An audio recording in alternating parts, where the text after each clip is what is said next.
بسم اللہ الرحمن الرحیم۔ السلام علیکم۔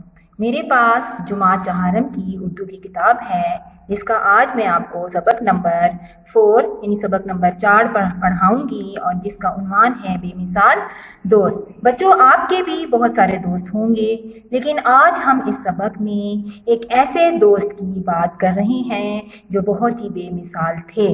ٹھیک ہے، سب سے پہلے ہم اس سبق کے اہم الفاظ دیکھتے ہیں کہ وہ کون کون سے ہیں۔ سب سے جو نمبر 1 ہے وہ ہے طلوع، ٹھیک ہے۔ نمبر 2 جو ہے وہ ہے رفیق، نمبر 3 ہے ہجرت، نمبر 4 ہے تشریف، نمبر 5 ہے طاقتور۔ بچوں، آپ غور سے دیکھیں، ان تمام الفاظ کے اوپر جو ہے اعراب لگائے ہوئے ہیں جن کی وجہ سے آپ کو پڑھنے میں بہت آسانی ہوگی۔ تو آپ نے ان کو جو ہے ان کی املا کرنی ہے اور ان تمام الفاظ کو جو ہے وہ یاد کرنا ہے، ٹھیک ہے۔ آپ کو ان کو لکھنا آنا چاہیے۔ اب ہم آگے چلیں تو ہم جو ہے آگے اس کی ریڈنگ کرتے ہیں۔ میں آپ کو پڑھتی ہوں اور آپ بھی میرے ساتھ ساتھ پڑھیں، اور اس کو جو ہے اس کا ہر تلفظ جو ہے ہر الفاظ کا تلفظ جو ہے وہ درست ہونا چاہیے آپ کا، ٹھیک ہے۔ میں پڑھتی ہوں، آپ بھی میرے ساتھ ساتھ پڑھیں۔ مکہ کے مشرکین نے، یعنی مشرکین وہ لوگ ہوتے ہیں جو کافر لوگ ہوتے ہیں جنہوں نے اسلام قبول نہیں کیا ہوتا ہے، ٹھیک ہے، نے ابتدا ہی سے یعنی شروع ہی سے اسلام اور مسلمانوں کی مخالفت کا فیصلہ کر لیا تھا۔ یعنی اسلام اور مسلمانوں کی وہ بہت بڑے مخالف تھے۔ وہ اسلام کے فروغ میں یعنی اسلام کے پھیلاؤ میں، ٹھیک ہے، میں طرح طرح کی رکاوٹیں کھڑی کرتے اور مسلمانوں پر ظلم و ستم ڈھاتے، یعنی مسلمانوں پر بہت زیادہ وہ ظلم کر رہے تھے، مسلمانوں کو بہت تکلیفیں دے رہے تھے۔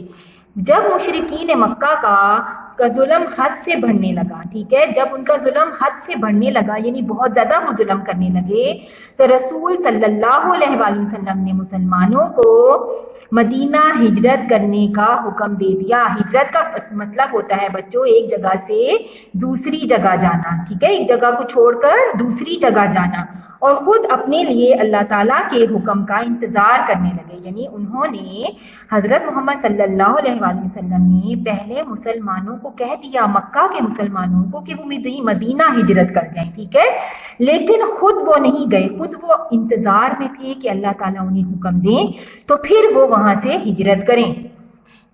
آگے ہے کہ مکہ کے کافروں نے جب دیکھا کہ یہ لوگ مدینہ کے مسلمانوں کے ساتھ مل کر مزید جو ہیں مزید طاقتور ہو جائیں گے، یعنی مکہ کے کافروں نے دیکھا جب کہ یہ لوگ مدینہ کے مسلمانوں کے ساتھ مل کے مزید طاقتور ہو جائیں گے، تو انہوں نے نعوذ باللہ، یعنی اللہ نہ کرے ایسا ہو، مسلمانوں کے سالار، ان کے سردار اور رسول پاک صلی اللہ علیہ وآلہ وسلم کے قتل کا منصوبہ بنایا۔ یعنی جب انہوں نے یہ دیکھا کافروں نے کہ مسلمان جب مدینہ جائیں گے تو وہاں مدینہ کے مسلمانوں کے ساتھ مل کے ان کی تو ایک طاقت بن جائے گی، تو چنانچہ انہوں نے یہ فیصلہ کیا کہ ہم کیوں نہ نعوذ باللہ رسول اللہ صلی اللہ علیہ وآلہ وسلم کو ہی قتل کر دیتے ہیں۔ رسول اللہ صلی اللہ علیہ وآلہ وسلم کو حضرت ابو بکر صدیق رضی اللہ تعالیٰ عنہ نے اس قدر محبت تھی، ٹھیک ہے، حضرت ابو بکر صدیق رضی اللہ عنہ سے اس قدر محبت تھی کہ آپ صلی اللہ علیہ وآلہ وسلم ہر روز صبح یا شام کے وقت ان کے گھر ضرور تشریف لے جاتے تھے، ٹھیک ہے بچوں، کیونکہ وہ ان کے بہترین دوست تھے نا، تو وہ ان کے گھر ضرور، ان سے محبت بھی انہیں بہت تھی، تو وہ ان کے گھر شام کو ضرور تشریف لے کر جاتے تھے۔ لیکن جس روز آپ صلی اللہ علیہ وآلہ وسلم کو ہجرت کی اجازت ملی تو آپ صلی اللہ علیہ وآلہ وسلم دوپہر کے وقت حضرت ابو بکر صدیق رضی اللہ تعالیٰ عنہ کے گھر تشریف لے گئے۔ یعنی جب ان کو ہجرت کا حکم ملا، ٹھیک ہے، یعنی جس روز آپ کو ہجرت کی اجازت مل گئی، کس سے مل گئی بچوں؟ اللہ تعالیٰ سے۔ تو آپ سب سے پہلے کیا ہوا کہ دوپہر کے وقت آپ اپنے دوست حضرت ابو بکر صدیق رضی اللہ عنہ کے گھر تشریف لے گئے۔ حضرت ابو بکر صدیق رضی اللہ تعالیٰ عنہ آپ کو دیکھ کر حیران ہوئے اور بولے، یا رسول اللہ، آپ ضرور کوئی خاص جو ہے بات ہے آج ضرور کوئی خاص بات ہے کہ آپ صلی اللہ علیہ وآلہ وسلم اس وقت تشریف لائے ہیں۔ تب رسول اللہ صلی اللہ علیہ وآلہ وسلم نے فرمایا، ابو بکر صدیق رضی اللہ تعالیٰ عنہ، آج مجھے ہجرت کی اجازت مل گئی ہے۔ ٹھیک ہے بچوں، ہجرت کی اجازت مل گئی ہے، آپ بھی میرے ساتھ چلیں گے۔ حضرت ابو بکر صدیق رضی اللہ تعالیٰ عنہ جو کافی عرصے سے اس دن کا انتظار کر رہے تھے، ہجرت کی خبر سنتے ہی خوشی سے رونے لگے اور سفر کی تیاری شروع کر دی۔ بچوں، یہی وہ پیارے دوست تھے جو بے مثال تھے۔ یہ حضرت ابو بکر صدیق رضی اللہ عنہ تھے جو ہمارے پیارے نبی صلی اللہ علیہ وسلم کے بہت ہی بے مثال دوست تھے، اور ہر قدم میں پر انہوں نے ہمارے پیارے نبی صلی اللہ علیہ وسلم کا ساتھ دیا، ان کا ساتھ نہیں کبھی چھوڑا۔ رات ہوئی تو آپ صلی اللہ علیہ وآلہ وسلم نے حضرت علی رضی اللہ عنہ کو بلایا اور فرمایا، آج رات تم میرے بستر پر سو جاؤ اور صبح لوگوں کی امانتیں واپس کر کے مدینے آ جانا۔ دراصل ہمارے پیارے نبی صلی اللہ علیہ وآلہ وسلم کے پاس کافر لوگ بھی اپنی امانتیں رکھواتے تھے، ٹھیک ہے، تو وہ جو تھے ظاہر ہے کہ وہ تو مکہ سے مدینہ ہجرت کرنے لگے تھے، تو انہوں نے حضرت علی کو بلایا اور کہا کہ وہ ان کے بستر پر سو جائیں اور صبح لوگوں کی امانتیں واپس کر کے مدینے آ جائیں۔ اس کے بعد رسول اللہ صلی اللہ علیہ وآلہ وسلم نے حضرت ابو بکر صدیق رضی اللہ عنہ کو ساتھ لیا اور غار ثور کی طرف نکل پڑے، ٹھیک ہے، یعنی وہ اپنے پیارے دوست جو حضرت ابو بکر صدیق تھے ان کے ساتھ وہ جو تھے غار ثور کی طرف نکل پڑے۔ رات کے اندھیرے میں پتھریلی زمین پر چلنے سے دونوں کے پاؤں زخمی ہو گئے، کیونکہ زمین جو تھی وہ بہت اس میں چھوٹے چھوٹے سے کنکر اور پتھر تھے، ٹھیک ہے بچوں، جس کی وجہ سے ان کے پاؤں جو تھے وہ زخمی ہو گئے تھے، اور حضرت ابو بکر صدیق رضی اللہ عنہ سے رسول اللہ کی تکلیف جو تھی وہ بچوں برداشت نہ ہو سکی، ٹھیک ہے، ان کی جو تکلیف تھی وہ برداشت نہ ہوئی، تو انہوں نے آپ صلی اللہ علیہ وسلم کو اپنے کندھے پر اٹھا لیا، ٹھیک ہے، یعنی حضرت ابو بکر صدیق سے رسول اللہ کی تکلیف برداشت نہ ہوئی تو انہوں نے آپ صلی اللہ علیہ وآلہ وسلم کو اپنے کندھوں پر اٹھا لیا۔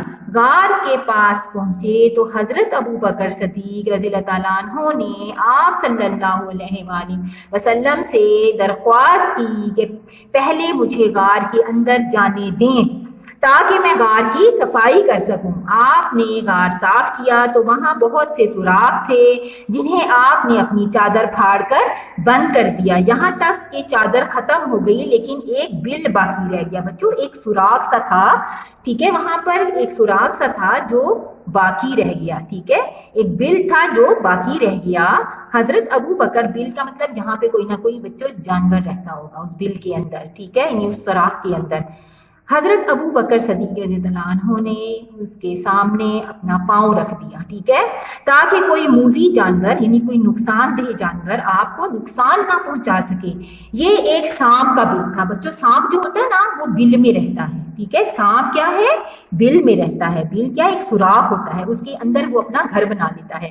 اس نے حضرت ابو بکر صدیق رضی اللہ عنہ کی ایڑی کو ڈس لیا، ظاہر ہے جب انہوں نے اپنا پاؤں وہاں رکھا تو اس سانپ نے ان کی جو ایڑی تھی نا بچوں اس کو ڈس لیا، ٹھیک ہے، مگر آپ صبر سے اس تکلیف کو برداشت کرتے رہے اور اپنی جگہ سے نہ ہلے تاکہ نبی کریم صلی اللہ علیہ وسلم کی نیند جو تھی وہ خراب نہ ہو۔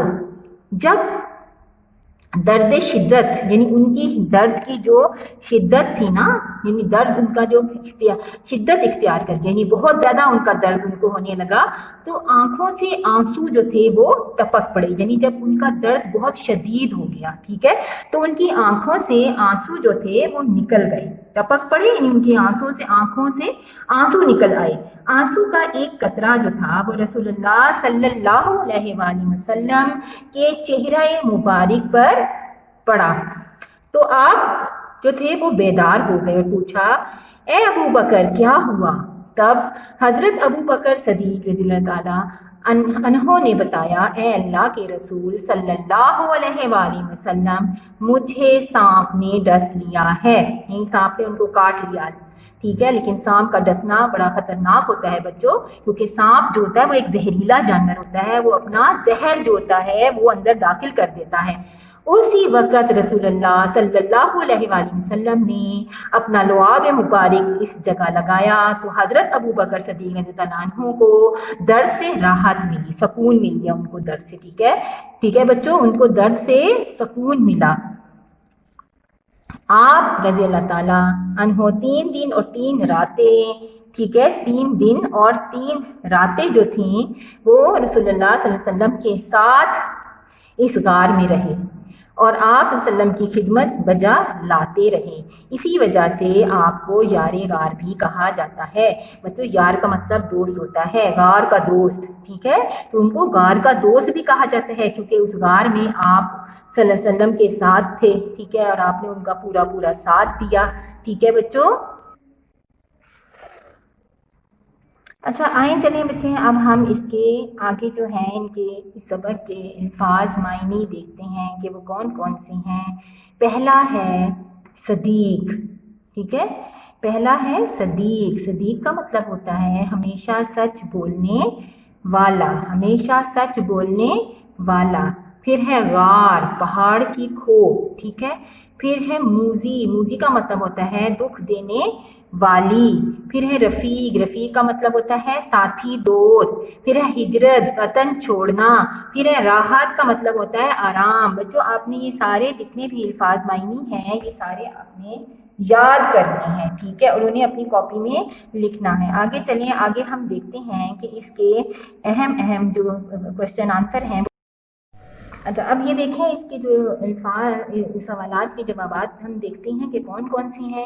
پہلا ہے کہ رسول اللہ صلی اللہ علیہ وآلہ وسلم نے مسلمانوں کو ہجرت کا حکم کیوں دیا؟ دیکھیں بچوں ہم نے سبق کے شروع میں پڑھا تھا کہ جب مشرکین مکہ نے بہت زیادہ مسلمانوں پہ تکلیفیں ڈھانی شروع کر دیں، انہیں بہت زیادہ اذیتیں دینی شروع کر دیں، تو اس ٹائم حضرت محمد صلی اللہ علیہ وآلہ وسلم نے مسلمانوں کو یہ حکم دیا کہ وہ مکہ سے مدینہ ہجرت کر جائیں، ٹھیک ہے، یعنی اپنا وطن چھوڑ کے مدینہ چلے جائیں۔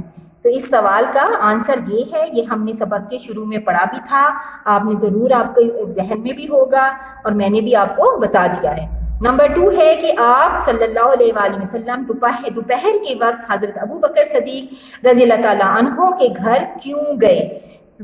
کیوں گئے تھے بچوں؟ یہ بھی ہم نے سبق کے ہمارا 2nd پیراگراف میں تھا کہ آپ کو جب وسلم کو جب ہجرت کی اجازت ملی تو آپ اس وقت حضرت ابو بکر صدیق کے گھر گئے، انہوں نے فرمایا کہ وہ آپ کے ساتھ چلیں گے، ٹھیک ہے، کہ حضرت ابو بکر صدیق بھی آپ کے ساتھ چلیں گے، ٹھیک ہے بچوں۔ اب نمبر 3 ہے کہ ہجرت سے پہلے رسول اللہ صلی اللہ علیہ وآلہ وسلم نے حضرت علی رضی اللہ تعالیٰ عنہ کو کیا حکم دیا؟